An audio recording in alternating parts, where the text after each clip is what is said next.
Good morning. Welcome to Southeastern 16, presented by FanDuel. I'm your host, Chris Lee, joined by Jay Greeson. We will take your questions, your comments, your super chats in today's show. Remember, super chats are the best way to support our channel here at Southeastern 16. You can also join the membership tier for as low as $3.99 a month. Boy, I'm having trouble with basic speech this morning. Off to a rousing start here. Anyway, do that. We have 3 tiers of membership. Hope you will join one of those. Get you some special perks like your ability to dictate a whole show. I'm going to be doing some of those. I've done a couple of those already. And yeah, we're going to get underway in just a minute. And topics today, again, we'll hit some things you guys want to talk about. But here's what we have for the show. Is Ole Miss America's rooting favorite in this bracket? We'll discuss that. Easiest and hardest paths in the playoff. We'll hit that. And, of course, key non-quarterbacks in the SEC if each team wants to make an extended playoff run. Jay Greeson, my man, good morning. Hope you're doing well. Thank you for joining me. Doing tremendously well. Thank you. It's always a pleasure. Let's get into topic number one. That is Ole Miss and the college football playoff. Is America's rooting favorite in this thing the Rebels? Because I have to think it kind of is for a couple of reasons. I'll give you mine, but let's hear yours first. Okay. Well, I think, look, the modern landscape is drawing an avalanche of arrows and being hit with enough stones being thrown that everybody's arm's going to be sore for a week. That is true. They do not like the portal. They do not like – we long for the days of tradition. Now, this is not a conversation of how do we get back that. We can't. That conversation is meaningless. But it does not impact any of the feelings that people have about these changes and how they threaten. We enjoy, interpret, and experience college football, which we all love. So in that universal love, look, from about late March to late November, the face of everything that was wrong with the portal was Nico Amaliaba. Because he tried to hold his program hostage. He did it at the 11th hour. People were upset. And people even took victory laps in Joey Aguilar having better success. The current face of everything that is wrong with college football is Lane Kiffin. And I can make a hard argument that, look, our good buddy Jim in Arlington, hey. Love that guy. He's gonna understandably be all about the Sooners winning this thing. Our buddy Bo is going to be all about the Aggies winning this thing. If you've got a team in this thing, I get it.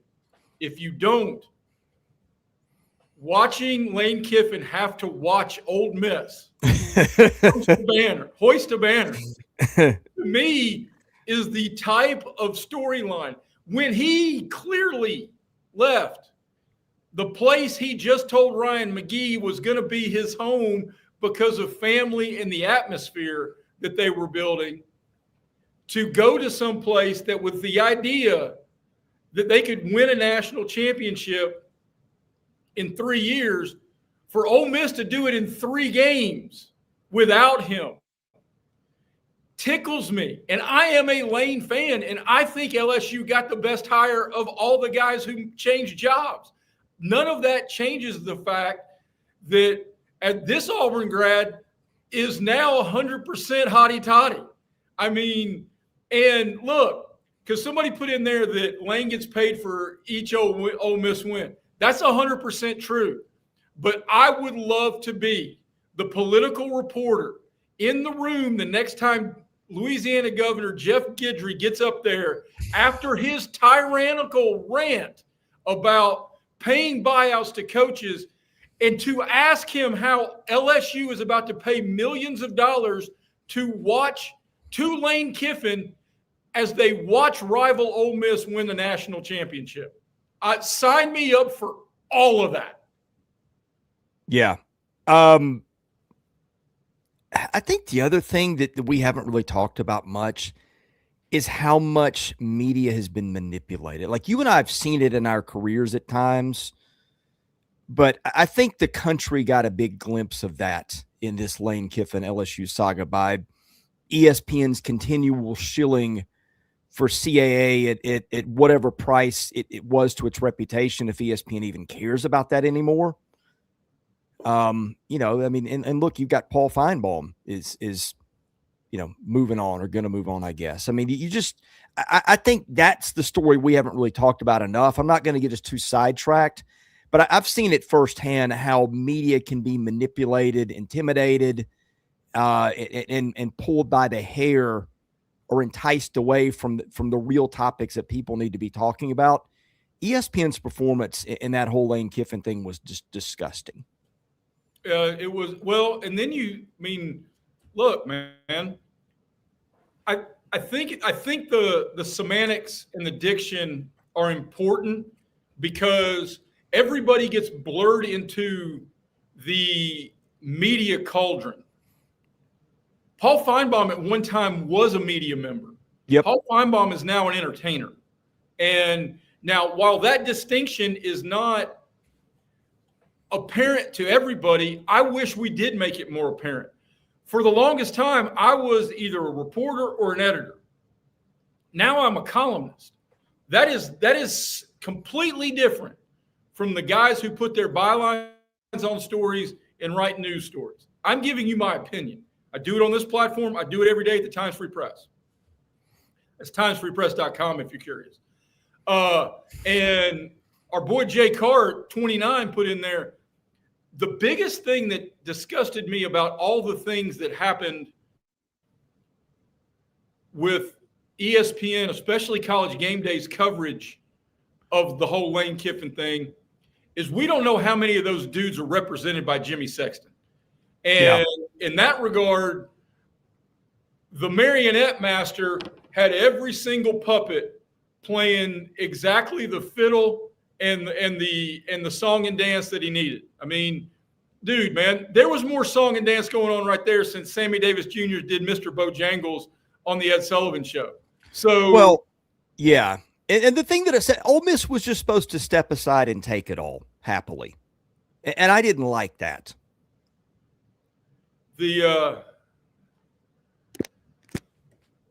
And the thing that I was most disappointed in, because look, nobody's going to call McAfee a journalist. And I enjoy him more viewing him through that prism. The thing that really irked me about it, and it's arguably one of the guys I respect most in this industry, and he tormented me as a college football fan for going on for more than 2 decades, including his time at LSU. Nick Saban saying Ole Miss should let him coach. Yeah. Through this process, when less than a decade ago he fired his ass because he was distracted when he went to FAU is just. See, that's what gets me when they can get to Nick Saban, who needs nobody's money. I mean, think about that for a minute, Jay. I mean, of all the guys that should be able to speak up and speak his mind and be honest with you, it's Nick Saban. And when Nick Saban doesn't feel comfortable doing that, we got an issue. And we'll get back to Ole Miss in just a minute. I think, and honestly, at those levels, especially, because your argument works, but I would not focus on the money. I always contend that journalists kowtow to coaches, to sources, to whatever else, because access is forever shrinking. Yeah. But if for as much money as he has, Nick Saban can pick up the phone and every mother bleeper in college football is answering it. Yes. So he doesn't have to worry about protecting his access. Right. He's the Dark Lord, for God's sakes, man. So, I mean, he can do the Vader on you. And that guy in the first Star Wars, that's a tough way to go. I hope I don't go like that. How How's Ole Miss going to go in the playoff? I do think that, look, Ole Miss is not a blue blood. No disrespect to what they've done. Like, Ole Miss has won 50 games the last 5 years. Lane Kiffin, for whatever you think of him, did a terrific job. I think they've got an outstanding AD in Keith Carter. I think they have all their sports that I follow are going really, really well. But this is the modern era where, it's not just going to be, let's line it up and see if Georgia or Alabama or Ohio State wins it. Other teams have a chance. Ole Miss, I think, Jay, is going to be, I don't know if America's team is the right way to put it, but I think certainly a team that's going to get some, I don't know what the term is, if it's sympathy watching or, hey, hope you guys make it after all you've been through. Because everybody who was paying any attention knows what that fan base was put through, knows how they were supposed to step aside and just take it. To me, if Ole Miss wins this thing, I think it's a story a lot of people would get behind. And the players. And the players, yes. And then they stood up and called Lane out for, look, I know you're saying, because in that statement he put out, he said the players went to Keith Carter and said, let him coach. And multiple players have come out and said, well, he obviously wasn't in the room because that was not mentioned. And it was not the tenor of the meeting, or those guys are pissed. And I really expect, especially against Tulane, everybody involved in the Ole Miss program is going to make certain they do everything in their power to make that worse than 45-10, to show that they do not miss Lane Kiffin. Can they do it? I don't know. Will they miss Lane Kiffin? Maybe in future rounds. Certainly down the road. He's a tremendous football coach. And I don't even really blame LSU in this, especially if LSU said, hey, we don't really want you coaching there. You can let your assistants go back. You got to get to your new job. I completely understand that. The only spotlight here on the two spotlights, one is on the calendar. We got to figure that out. Yes. The second one is on just the way Kiffin has handled this. But look, for all the many chapters of Lane Kiffin, the common refrain is the way Lane handles stuff. And to this point, there ain't a whole lot that's happened that proved Al Davis wrong when he fired him from the Oakland Raiders and said he's a damn liar. Yeah, and then ESPN does a whole puff piece to prop him up before all that too. Yeah, and a lot of people got used in that one too, which should also upset people. But yeah, I mean, what's the temperature in your corner of the world? How do people feel about Ole Miss in wanting to see the Rebels make a playoff run here? Well, this is a bad place to ask because in the sense of, and I'm not saying it's like asking in Starkville. Well, you're in the middle of Big Orange country, so there isn't a whole lot of. Chattanooga. Well, Georgia too. Market. We're a unique market because we're 4 miles from the state line, but we are almost as close to Tuscaloosa and have a lot of readers in the northeast part of Alabama. Oh, okay. The division of SEC fandom, it's probably a little north of 50% Big Orange, and then the next two big chunks are red and black and crimson. Yeah. So there are a lot of folks focused on other things, and Tennessee right now is focusing on who the hell they're going to get to coach their defense. Is which campus is closer to Tennessee's campus is closer to Chattanooga, right? And then would Georgia be number 2? No, Vandy. Oh, okay. Oh, Vandy's 2 hours away, but there's not a huge Vanderbilt presence in Chattanooga, I don't think. I mean, I'm sure there's some, but yeah. Josh, thank you for being here. Josh, thank you for your super chat. Says Danny White will not hire Jimmy Sexton coaches. All other ADs should take note. Hey, in principle, that's great. I don't know how pragmatic it is when he's got so many of the coaches that people want. Yeah, it is. Well, you know what? I think that's a smarter stand than what Jeff Guidry tried to do. I mean, you've got a better option out there of finding non-Sexton coaches than you do trying to write a contract that doesn't have buyout clauses in it. Yeah. Ole Miss, how realistic? Go ahead. I'm sorry. One final thing on that. Sure. If you go into any hiring process already limiting your field and your scope, that's in some way short-sighted as well. Well, yeah, I think that's the thing, right? You don't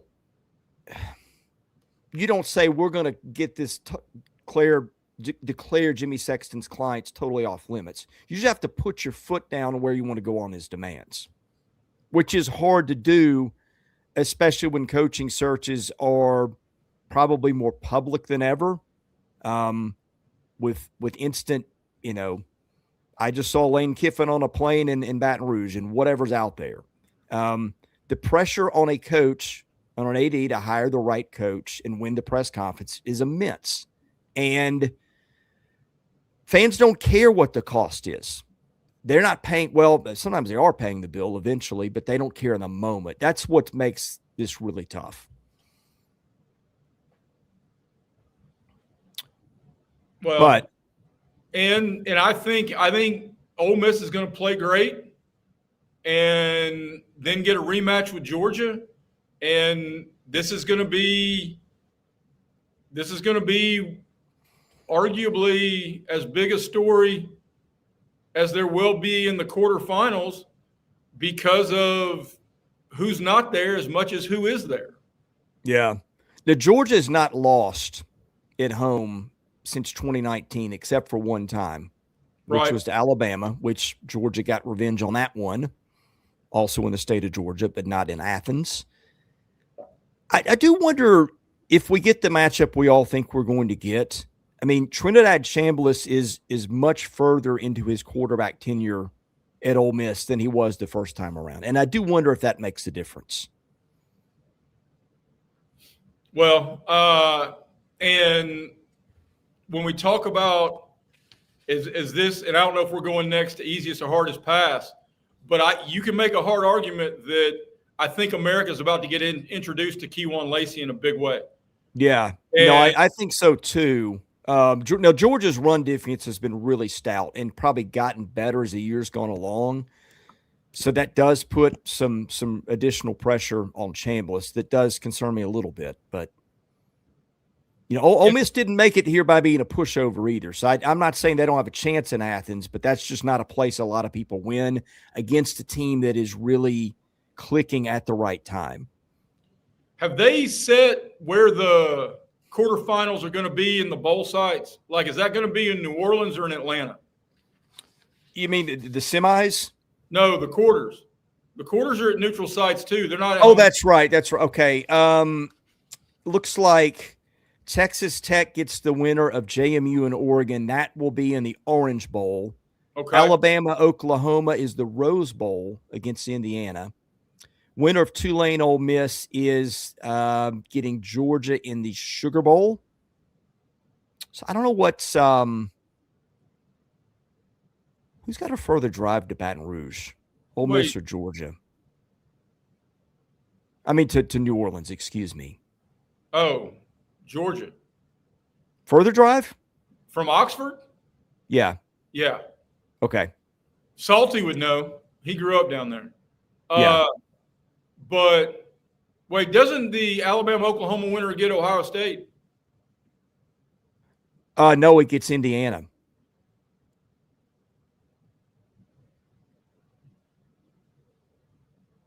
Okay. And then I hadn't caught this until just now.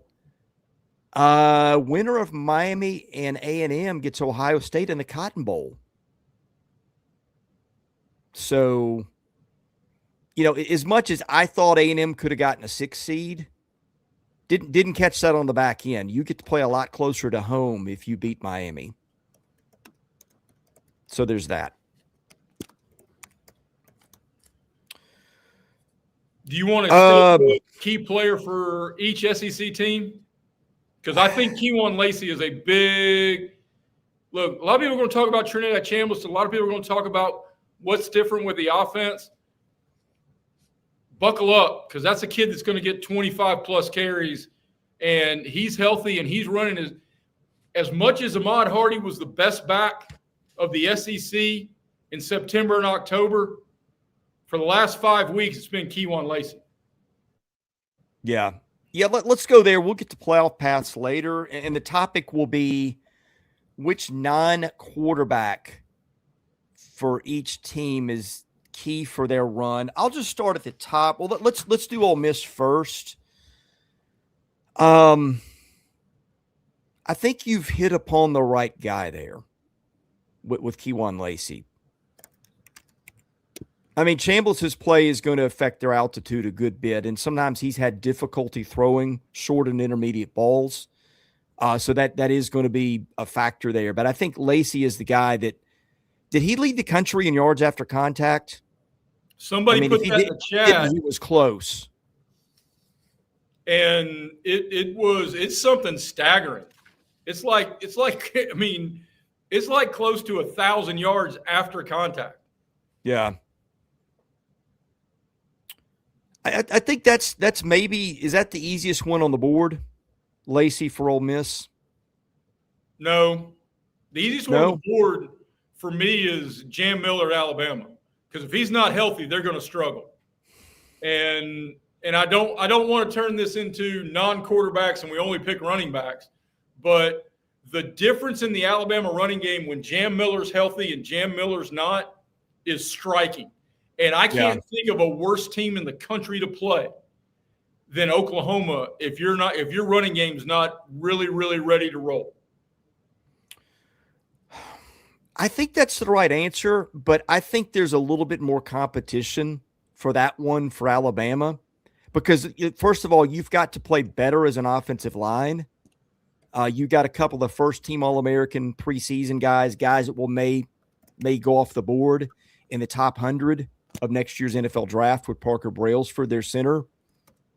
And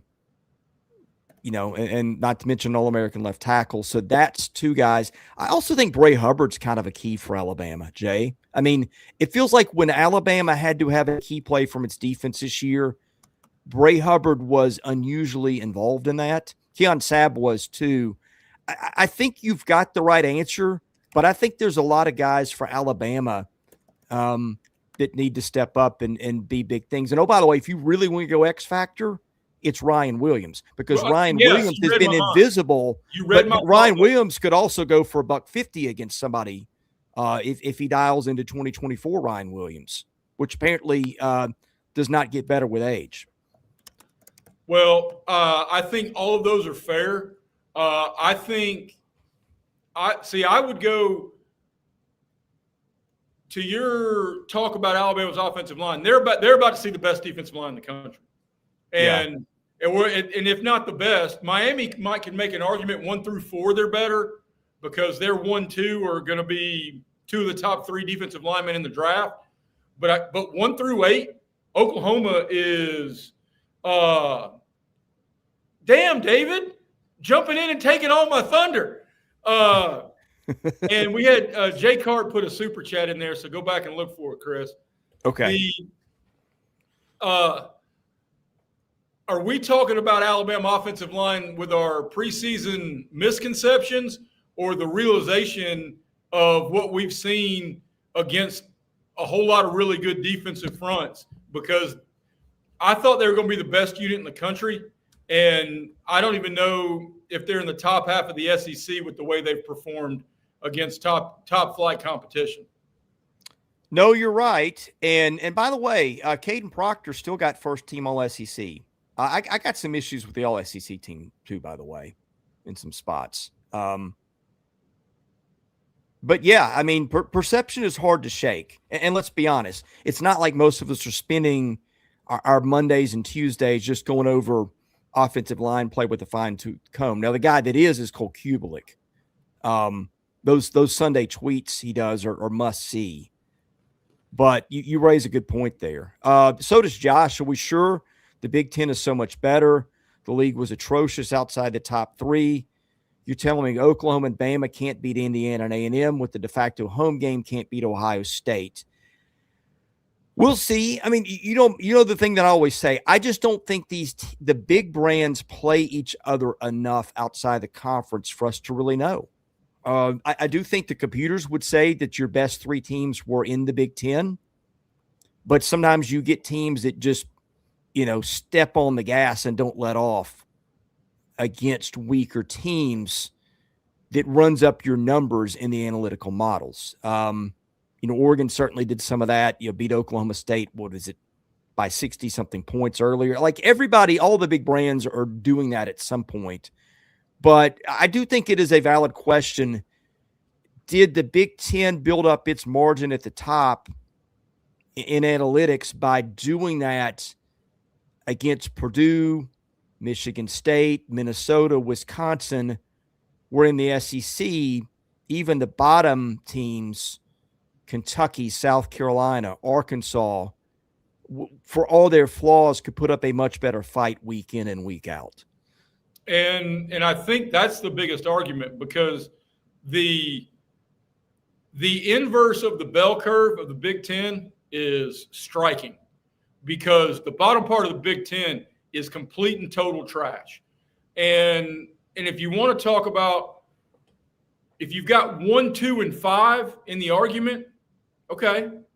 But the SEC has 5 teams in the bracket, and maybe the not named Notre Dame, the 2 teams that were right there to be included, are also from the SEC. Because if Vandy wore Michigan's uniforms, Vandy's in the flipping dance. Yeah. With that resume. And if Vandy's in the Big Ten, I don't know that they were going to let a 6th SEC team in. They weren't. But you put Vandy in the Big Ten with that resume, and that might be there. That's a great point. I hadn't thought of that one. But by the way, as we're doing this, especially if you're fans of your team, let us know your key players. Again, the criteria here is going to be non-quarterbacks who are keys in each team's performance, or even if you're not a fan of a particular team, give us your opinions too in the chat. Super chats are always appreciated. Josh, thank you so much. That's 2 of those already. That helps us keep the lights on here. Let's see. So yeah, Alabama, I think you got the right one, but there are cases for a lot of guys.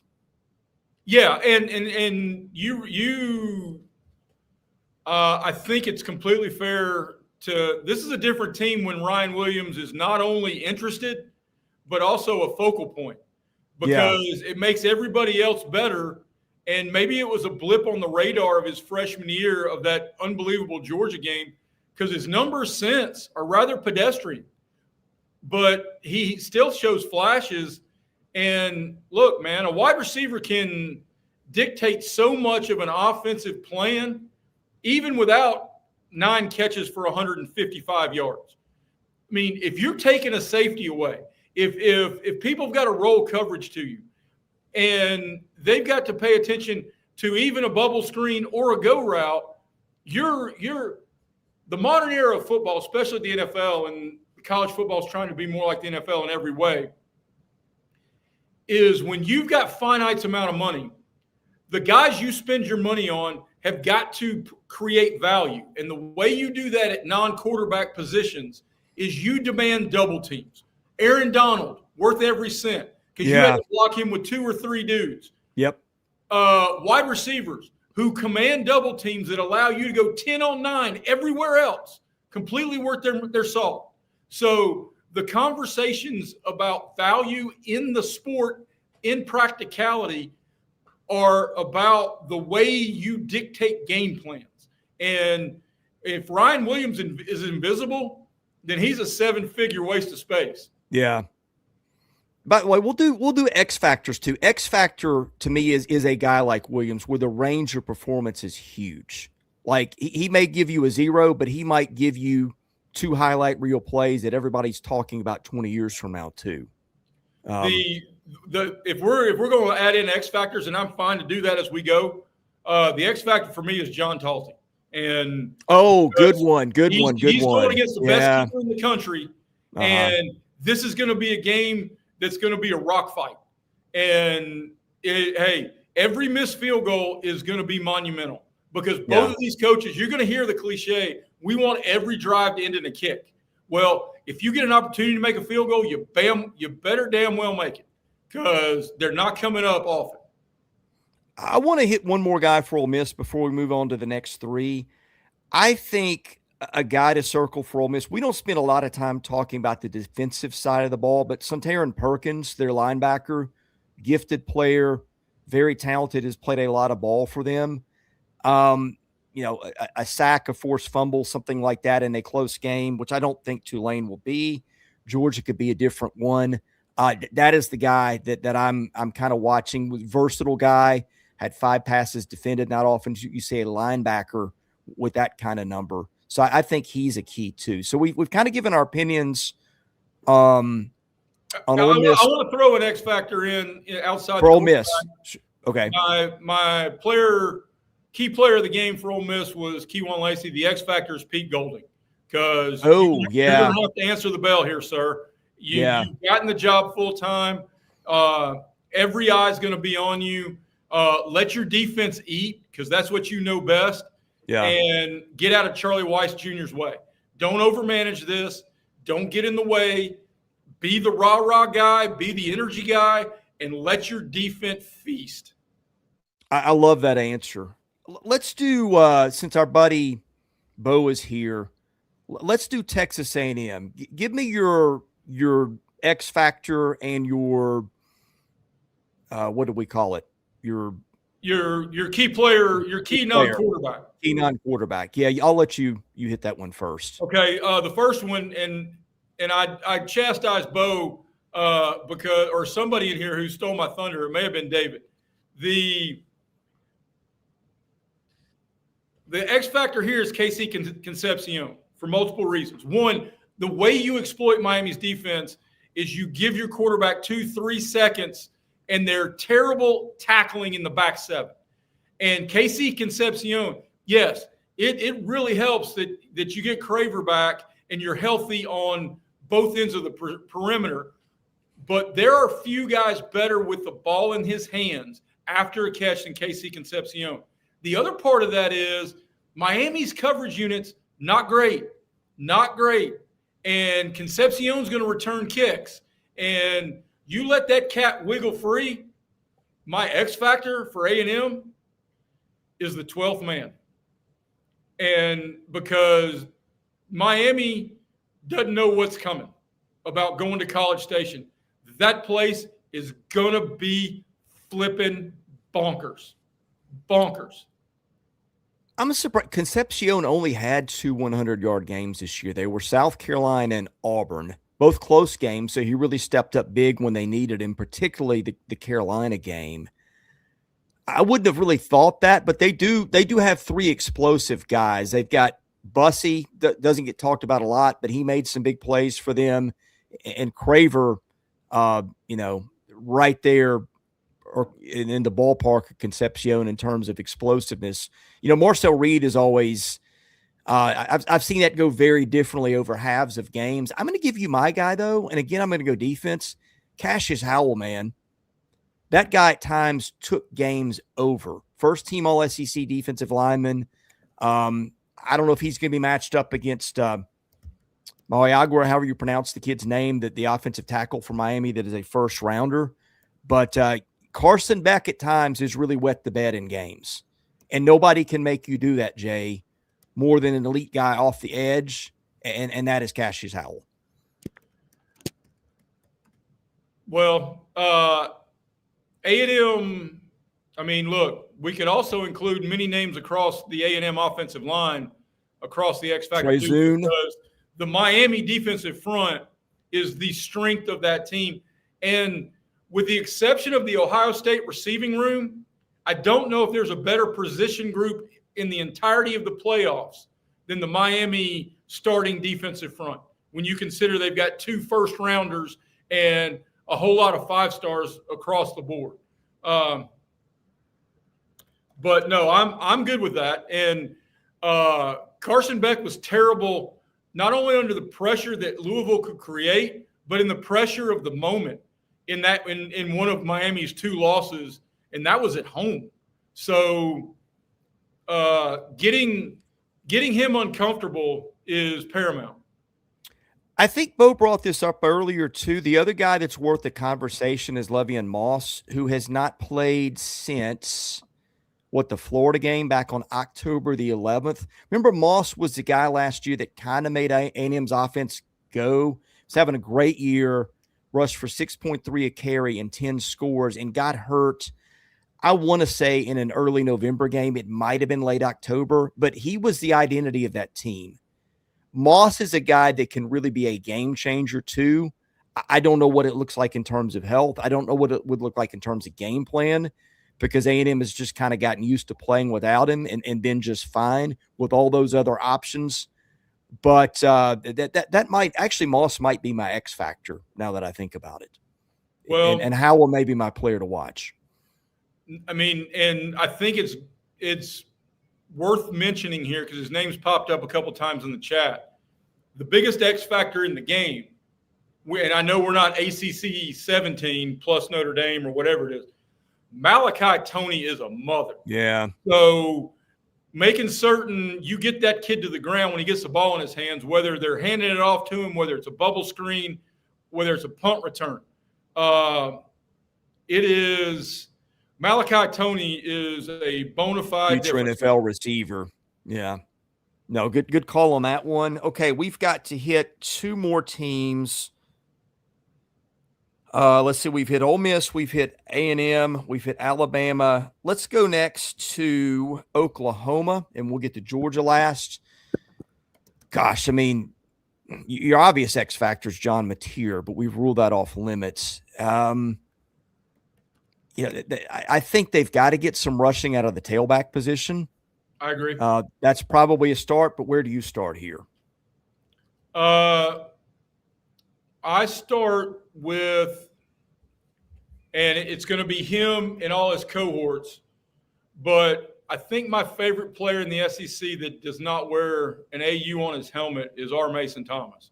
And you can try to game plan these things. You can try to make certain you're up for the moment. You can try to, can we trick them? Can we do whatever else? When you're built like Oklahoma, go be your best you. Go be our best us. And line up and punch an underachieving offensive line in the face. Make Ty Simpson feel it. And it starts with R. Mason Thomas. And everything else trickles down from him. Because, I mean, you can make a hard argument in terms of directional single plays.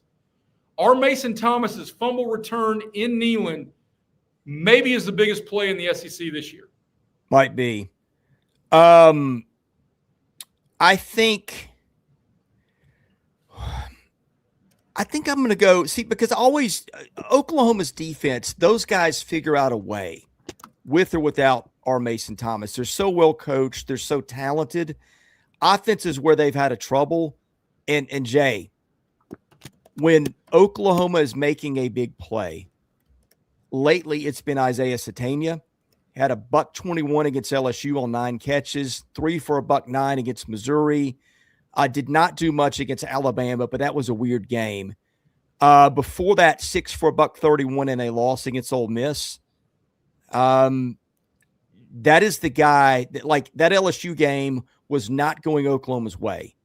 And he catches a short pass and runs about 80 yards after the catch for a score. I think, to me, he is probably their most important guy, because you're going to need to generate some big plays against Alabama. And he is the guy who's most capable of generating those. I think my X factor, oh gosh.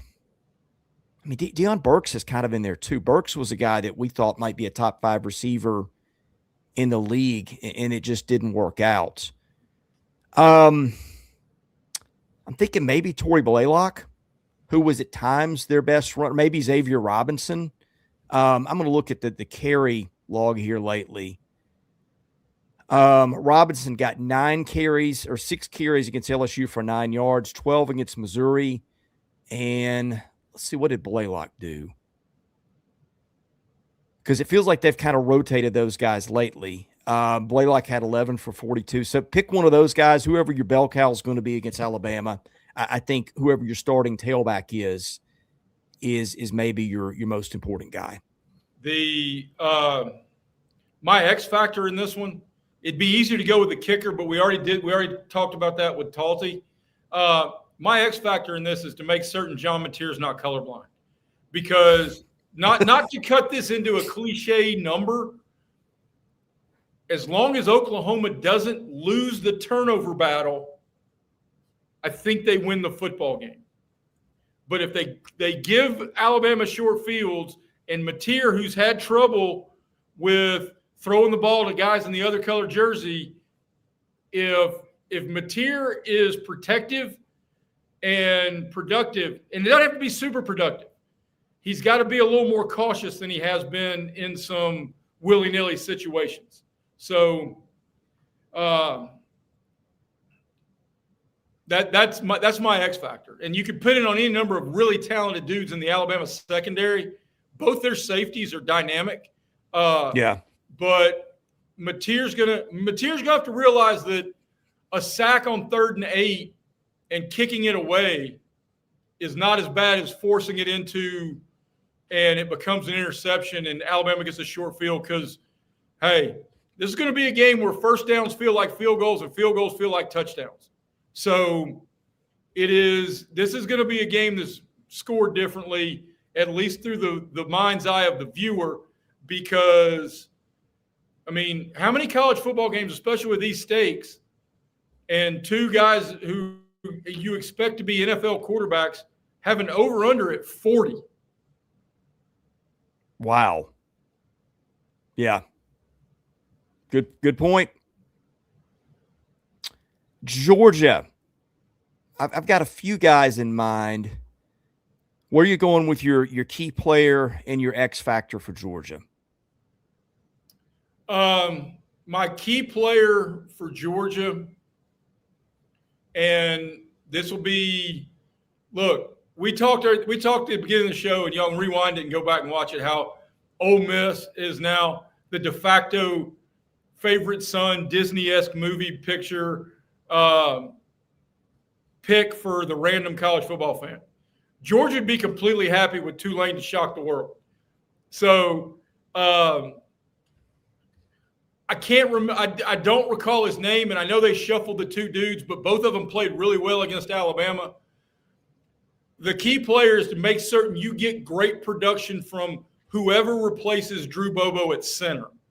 And because Ole Miss and Pete Golding, if it is Ole Miss to assume, they're going to maximize. You got two freshman guards, and if you've got a second or a third string center in there, there's going to be a lot of design pressure through the middle.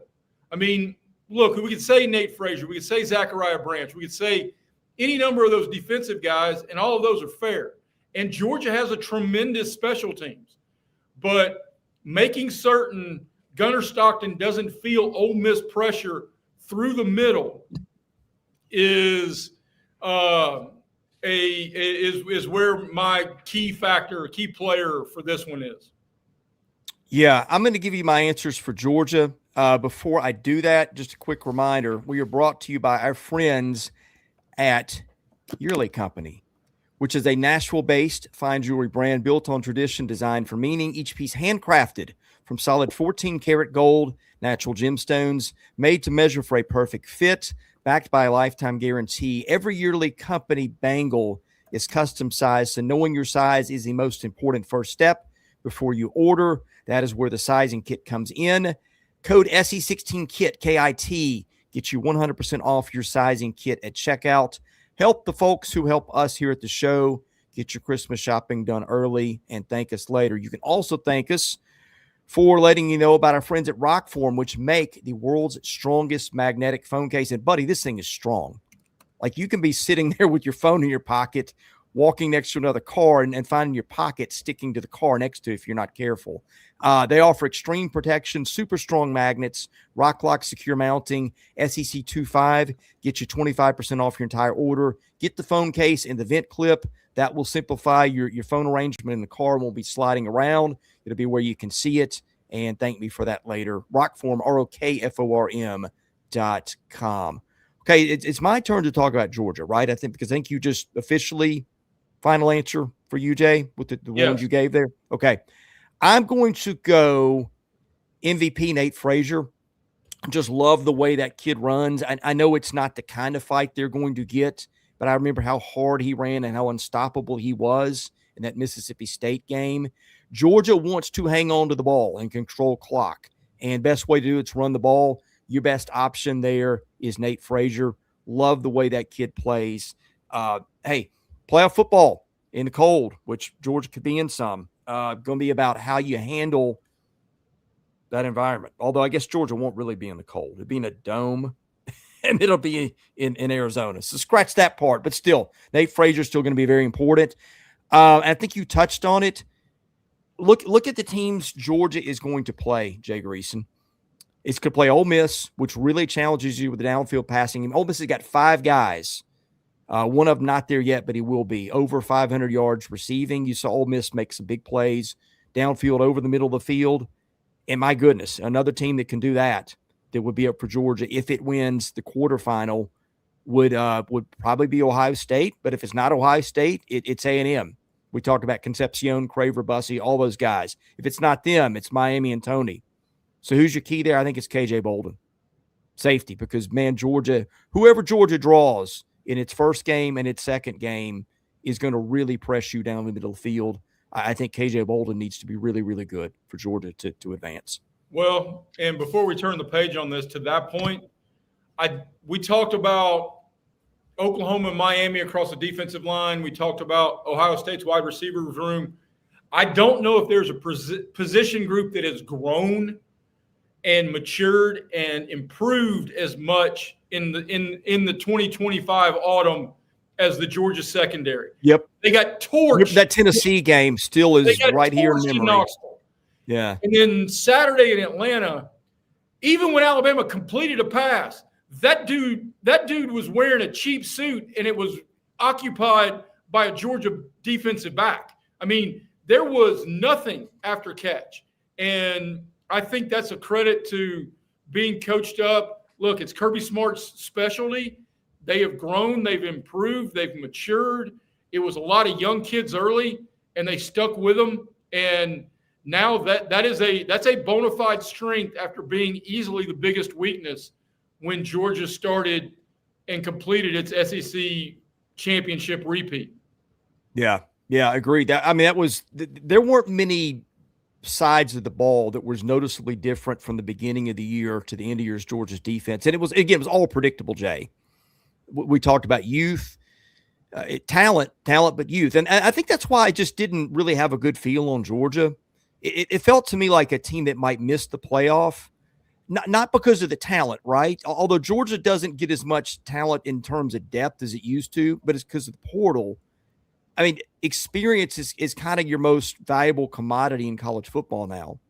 Georgia didn't have it coming into the season as much as other teams. It's like, okay, who's going to win this? Because decades of history tell you Georgia's going to emerge at the end between the coaching and the talent.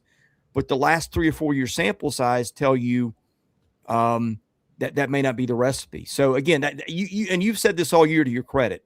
Kirby Smart was an underrated guy in the SEC Coach of the Year discussion for that reason, and look where they are. Man, I don't know how to react when I'm right. We need to recognize Jay Greeson being right around here a little bit more often. Yeah. Well, tell me when we're going to do that so I'll make certain my wife watches. Same here. I feel your pain on that one. Okay, I think we've hit all 5 of the teams, so now we're looking easiest path to the playoff. Gosh, I don't know that I have a strong opinion here, to be honest. I think maybe as we talk through it, I'll get one. Who do you think have your toughest and easiest paths to a national title? Toughest is Ole Miss. Yeah. No, I'm sorry. Toughest. I'm sorry. No. Scratch that. It's the same hurdles. The toughest is Alabama because you got to go to Norman. No. I'm on the wrong side of the bracket. Who plays Ohio State second? Okay. Miami A&M gets Ohio State, and that one will be in the Cotton Bowl. Okay. then A&M has the toughest path because the first round game is more difficult than Ole Miss. Yeah. And then I think you got to go through the two most talented teams in the country twice. You got to go through both of them. You got to go through Ohio State and then who I expect. And then I would expect if you did that, you'd have to go through Georgia. I think you're right about that. I think that's the right answer. The only pushback I would give is that you do have the first one in your home stadium and you do have the second one closest to your campus by I think a pretty good margin of any other team in the playoff. But you're also playing the Ohio State. Right, and that's the problem. In an iconic place. And the last Forbes stat I saw may have been U.S. News and World Report. Ohio State's got more alumni than any school in the country. Well, and if you're just doing – well, let me let you finish, then I've got a question for you. Okay. I just think if you're looking at the lily pads in front of you, that Texas A&M has got the path to have to play the three toughest games. And I could say the same thing about Ole Miss, but Ole Miss, that's the difference between, all right, my daughter's going to hate this. That's the difference between 6-7. But right, it is because they get Tulane instead of Miami. And look at the differential point spreads in round one. Texas A&M is what, 3.5? Ole Miss is 17.5. So, and I agree with a whole lot of folks who have said just about anybody on the top side, you could make an argument has the easiest path. Yeah, well, and even Ole Miss getting Tulane in game one, man, you win that, you got a rematch with the only team that beat you, and then you get Ohio State, which frankly, if we're just saying we haven't seen a bracket, let's pick a team, your life depends on it, who's the team that's going to win this thing. I know what happened with Indiana, but you also saw Ryan Day drop a game to Michigan at the end of last season, so not unprecedented. He recovered well from it. I mean, Ohio State with Tate, that receiving core with Julian Sayin, who I guess is probably your Heisman winner next year, with all those defenders, Downs, that bunch, your edge guys. I mean, Ohio State is probably the team like you least want to play, like regardless of venue or circumstance. I agree with that. Maybe. Okay. Yeah. So I think Ole Miss got a break with that first game, but boy, no more breaks after that because you got to go through those teams next. I think, if I'm being, I don't know what to think about that top half of the bracket because I could see Oregon coming out of it. I could see Texas Tech coming out of it. I already picked Alabama to beat Oklahoma, which I don't wholeheartedly believe in.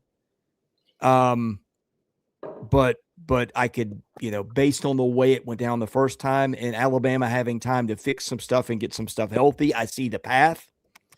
And frankly, I still don't know what to think of Indiana. Because beating Ohio State was impressive, but the schedule. I mean, I say that. I mean, did go to Oregon and win, which is not easy. So maybe Indiana's your easy answer up there. Although I'm interested to see what Texas Tech does. Texas Tech also did not exactly play a world beater of a schedule. I agree with that. But I also agree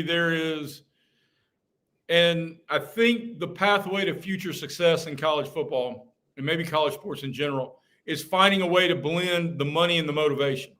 And there's a unique convergence on what is happening in Lubbock with that huge monster payroll and the infusion of oil money that has allowed them to portal up quickly. But there's also an unbelievable connection of family and focus. But especially, I mean, I don't know if you saw any of the game day clips of the mustachioed linebackers and their connection together. It is palatable of what's going on. And Texas Tech's going to be a tough out. Yeah, I think so too. That defense. I mean that BYU game really was kind of a no contest. And I mean, hey, the defense is opportunistic. And you got to remember their one loss, or they're the 2 seed, their one loss is with the starting quarterback standing in street clothes. Yeah. At Arizona State, an Arizona State team that we thought was going to be better than this. And that game was in Tempe too, wasn't it? Yeah. That was a road game. So, yeah, I think Texas Tech is kind of the team that's just sitting out there that maybe we're not talking about enough. I don't know. Jay Greeson, parting thoughts as we end this thing today. I loved how our guys rallied around some fella named Frosty, who came in here and wanted to troll the efforts of the Big Ten. Frosty, tell your buddies to join us next time. We're happy for a good discussion about how the SEC is better than the Big Ten. I mean, you can trot out all the other conversations and BS stats you want to, but when you go dude on dude, look, if you want to throw out stats and postseason awards and all that, it's fine. But don't tell me, A, you got better stadiums, and B, you've got more talent. Because if you want to, make certain you come back here when I do a draft show in April. Because I'll guarantee this. The SEC will have more dudes picked for like the 73rd, 1,000th year in a row. Yeah. Did I cover it? I think you nailed it there. Let me tell you what we're going to hit tomorrow. We're going to get to tomorrow Florida and Kentucky. We'll get a look at the guys that are coaching them next. So what should we look for there? Diego Pavia, I think, is probably second in the betting odds for the Heisman. I think he's the best player in the country. I don't think it's particularly close. We can talk about that, how we think the Heisman voting is going to go, and maybe the best SEC player since Peyton Manning, not to win the award. I know you'll have some thoughts there. We'll take some questions. We'll probably have some other stuff too. But, Jay, looking forward to tomorrow, 10 Central, when we do this all again.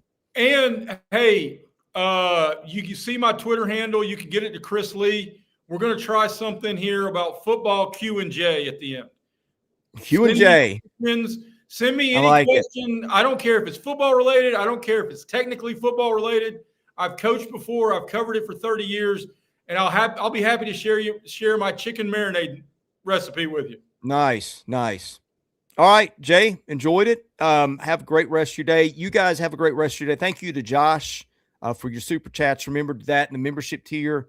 That helps keep us alive here. Thank you, guys. Have a wonderful rest of your week. God bless you all. You've been watching Southeastern 16, presented by FanDuel.